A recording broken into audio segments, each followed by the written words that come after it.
আমার ভাই শুনুন, 300 বৎসর পর্যন্ত ওই সাদ্দাতে বেহেশতি সাজানোর জন্য তার রাষ্ট্রের যা কিছু ধন সম্পদ মাল ছিল 300 বৎসর পর্যন্ত সে এই বেহেশতি তৈরি করেছে।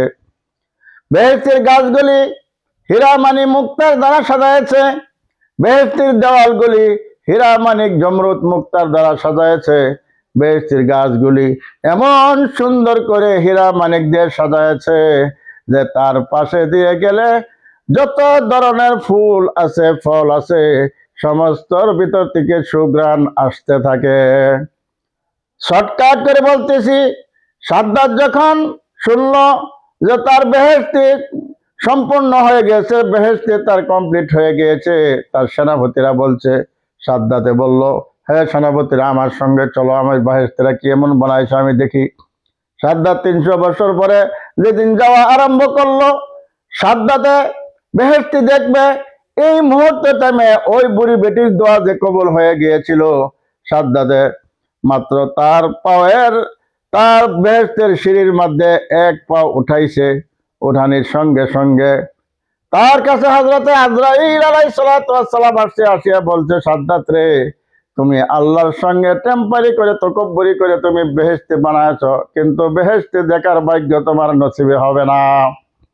কারণ আল্লাহ পাক রব্বুল ইজ্জত বলেছেন, ইজা জাআ আজালুহুম লা ইস্তাখিরুনা সাআতাম ওয়া লা ইস্তাকদিমুন। হযরত আজরাইল বলছে, আমি আল্লাহর হুকুমে কাজ করি, সাদ্দাত তুমি গোড়ার থেকে নামে মাত্র সিঁড়ির মধ্যে এক পা উঠাইছো, দ্বিতীয় পা তুমি উঠাইতে পারবে না। আল্লাহ আমাকে অর্ডার করে পাঠাইছে, এখন এই তোমার জান কবজা করে আমি আল্লাহ পাক রব্বুল ইজ্জতের কাছে হাজির হয়ে যাব। সাদ্দাতে বলল, না, আমাকে অল্প সময় দাও, 300 বৎসর আমি কামলা খরচ করে, টাকা পয়সা খরচ করে, সোনাদানা খরচ করে, আমার রাজত্বের মধ্যে যা কিছু ছিল সব খরচ করে সুন্দর সুন্দর নারীদেরকে বেহেশতের হুর বানাইছি, সবকিছু আমি এই বেহেশতের মধ্যে খরচ করেছি। আমি বেহেশতে থাকতে চাই না, আমাকে মাত্র 1 ঘন্টার জন্য বেহেশতিরা দেখবার দাও। হযরত জিবরাইল আলাইহিস সালাতু ওয়াস সালাম বললেন, সাদ্দাত রে, আমি আল্লাহর হুকুমের 1 সেকেন্ড এদিক সেদিক করতে পারি না। যেননা আল্লাহ পাক রব্বুল ইজ্জত কুরআনে বর্ণনা করেছেন, ইজা জাআ আজালুহুম লা ইস্তাখিরুনা সাআতাম ওয়া লা ইস্তাকদিমুন।